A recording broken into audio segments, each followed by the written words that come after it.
Friends మన గోపీచంద్ అన్న cutout 65 feet cutout పెట్టారు సుదర్శన్ థియేటర్లో. అంతేకాదు ఒక చిన్న అప్డేట్ కూడా ఉంది. మనకి యూఎస్లో ఆల్రెడీ ప్రీమియర్ షోస్ పడ్డాయండి భీమాకి సంబంధించింది. సో నేను అక్కడ మా ఫ్రెండ్కి ఒకసారి కాల్ చేసి కనుక్కున్నాను, సరే టాక్ ఎలా ఉందిరా అంటే వాడు చెప్పాడండి, ఒక రేంజ్లో చెప్పాడు ఈ సినిమా గురించి. ఇంతకుముందు కూడా నేను మా ఫ్రెండ్స్ని అడిగి కనుక్కున్నాను, అరే రామబాణం ఎలా ఉంది, పక్కా కమర్షియల్ ఎలా ఉంది అంటే డిసప్పాయింట్ అని చెప్పాడు. బట్ ఈ సినిమాకి మాత్రం ఒక రేంజ్ పాజిటివ్ చెప్తున్నాడు.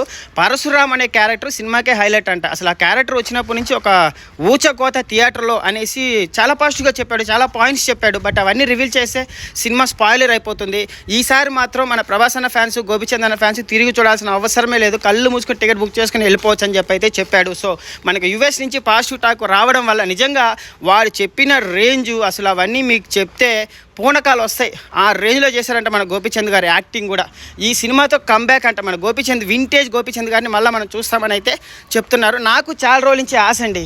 అప్పుడెప్పుడో మన ప్రభాస్ అన్న రేంజ్ గోపీచంద్ గారిది, అప్పుడెప్పుడో ఛత్రపతి టైంలోనే ఒక్క సినిమా రాజమౌళి గారితో పడి నింటే గోపీచంద్ గారు ఈరోజు స్టార్డమ్, ఆయన రేంజు, అసలు ఆయన కలెక్షన్స్ ఒక రేంజ్లో ఉన్నాయి. కరెక్ట్ అయిన డైరెక్టర్ పడకుండా మన గోపీచంద్ అన్న కొంచెం సఫర్ అవుతున్నాడు. సో ఈ Bheema cinema already blockbuster talk వచ్చేసింది కాబట్టి ఇంకా మీరు పండగ చేసుకోవచ్చు. మీకేమనిపిస్తుందో కింద కామెంట్ సెక్షన్లో నాకు తప్పకుండా మెసేజ్ చేయండి.